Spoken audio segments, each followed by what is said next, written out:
మనం కూడా అంతే. మనం కూడా అంతే. అంతకు మించి మనం ఊరికే ఇస్తే అదృప యాక్షన్ చేయడం వల్ల ఉపయోగం లేదు. ఈవిడ అబద్ధాలు ఎలా ఉంటాయని మీకు ఒకసారి చెప్తా.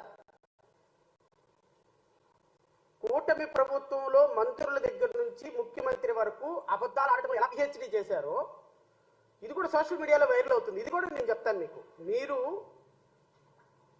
మీకు ఇచ్చిన పాత్రని పోషించండి సమర్థవంతంగా, అంతేగాని పావులాకి ₹1 యాక్షన్ చేయమాకండి. మీకు అంత యాక్షన్ లేదు. మీరు హోమ్ మినిస్టర్ అయితే అయ్యి ఉండొచ్చేమో. మా మీద కేసులు పెట్టొచ్చు. ఎవడు భయపడేవాడు ఎవ్వడు లేడు ఇక్కడ. మీ వడతూపులకి ఎవ్వరు చింతకాయలు రాలో గుర్తుపెట్టుకోండి.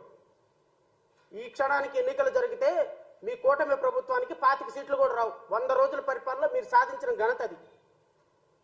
మీరు 100 రోజుల పరిపాలనలో మీరు సాధించిన ఘనత ఎంత అంటే ఈ రోజు ఎలక్షన్లు పెడితే 25 సీట్లు కూడా రావు మీకు.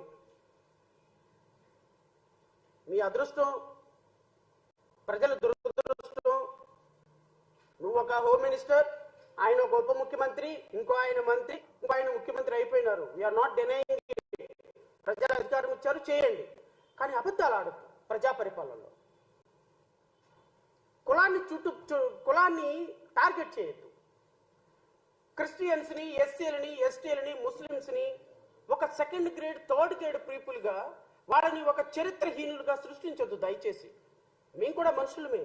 We are also human beings. ఈరోజు మీరు మా హోమ్ మినిస్టర్ అయ్యారు కదా అని మీరు క్రిస్టియన్స్ని, లేకపోతే జీసస్ని అభిమానించే వాళ్ళని, లేకపోతే చర్చికి వెళ్ళే వాళ్ళని అవమానించొద్దు. హిందువులుగా ఉండం, క్రిస్టియన్స్గా ఉంటారు, ముస్లిమ్స్గా ఉంటారు. వీళ్ళందరూ కూడా ఈ భారతదేశంలో సెక్యులర్ కంట్రీలో భారతీయులుగా ఉంటారు. ఎందుకంటే డాక్టర్ బాబాసాహెబ్ అంబేద్కర్ ఎస్సీలకో రాజ్యాంగం, ఎస్టీలకో రాజ్యాంగం, ముస్లిమ్స్కో రాజ్యాంగం, హిందువులకో రాజ్యాంగం రాయలేదమ్మా. Article 25, article 26, article 27, article 31, article 14, article 19, article 16 అందరికీ ఒకటే. ఇప్పుడు మీరు హోమ్ మినిస్టర్ అయ్యేటప్పటికి మీ కులం మర్చిపోయినారు, హోమ్ మినిస్టర్ అయ్యేటప్పటికి మీ దేవుడిని మర్చిపోయినారు, హోమ్ మినిస్టర్ అయ్యేటప్పటికి మీకు షార్ట్ టర్మ్ మెమరీ వచ్చి మీకు మీరుగా అన్నీ మర్చిపోయినారు.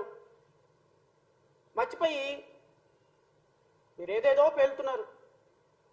కొంచెం తగ్గండి. ఒకవేళ తగ్గకపోతే 2029లో తగ్గిస్తాం, కంగారు ఏం లేదు. తగ్గే రోజు వస్తుంది. తగ్గే రోజు చాలా తొందరలోనే ఉంటుంది, కంగారు ఏం పడద్దు. ఈవిడేముంది ఒకసారి విందాం. ఇక్కడ నుంచి మొదలు పెడతాను నేను. నేను ధైర్యంగా చెప్తాను, ఎస్ నేను హిందువుని, నువ్వు చెప్పగలవా? I'm very Christian. నేను ధైర్యంగా చెప్తాను, ఎస్ నేను హిందువుని, నువ్వు చెప్పగలవా? I'm very Christian. నేను మ్యారేజ్ ఇప్పటికీ కూడా నా బ్యాగ్ లో బైబిల్ ఉంటుంది, సేమ్ టైం నా కార్ లో బైబిల్ ఉంటుంది. బైబిల్ లేకుండా బయటకు వెళ్ళాను. నేను ధైర్యంగా చెప్తాను, ఎస్ నేను హిందువుని, నువ్వు చెప్పగలవా? ఎందుకమ్మా కల్తీ జరిగిందా లేదా అని ఎందుకు మారిపోయింది భాష ఎందుకు మారిపోయిందమ్మా? ఒకప్పుడు క్రిస్టియన్, ఇప్పుడు హిందూ ఎందుకు అయ్యారు? హోమ్ మినిస్టర్ అయ్యారు కాబట్ట. ఒకప్పుడు చర్చికి వెళ్ళేవాళ్ళు, ఇప్పుడు చర్చికి వెళ్ళలేదు, హోమ్ మినిస్టర్ అయ్యారు కాబట్ట. అంటే ఒకప్పుడు జీసస్ నమ్మితే చర్చికి వెళితే ఇప్పుడు హోమ్ మినిస్టర్ మీకు ఇవ్వరు కాబట్ట. అది ఒక చర్చికి వెళ్ళే వాళ్ళ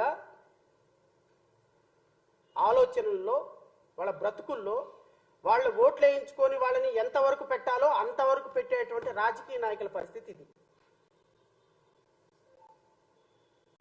ఈ హోమ్ మినిస్టర్ గారిని అడుగుతున్నా నేను, అమ్మ మొన్నటిదాకా వరదలు వచ్చినప్పుడు ప్రకాశం బ్యారేజీని పడగొట్టడానికి ఉగ్రవాద శక్తులు వచ్చి ఒక 10 పడవలతోటి ప్రకాశం బ్యారేజీని పడగొట్టడానికి ప్రయత్నం చేసినప్పుడు దాన్ని రక్షించి, మీరు ఆ బోట్లను రక్షించి లక్షలాది మంది ప్రాణాలను రక్షించారు అని రక్షించడానికి ప్రయత్నం జరిగింది. దానికి నందిగాం సురేష్ ఎంపీ బోట్లు, మాజీ ముఖ్యమంత్రి జగన్మోహన్ రెడ్డి బోట్లు అన్నారు కదా. ఏమైందమ్మా ఎలిగేషను? ఎఫ్ఐఆర్ కట్టారా?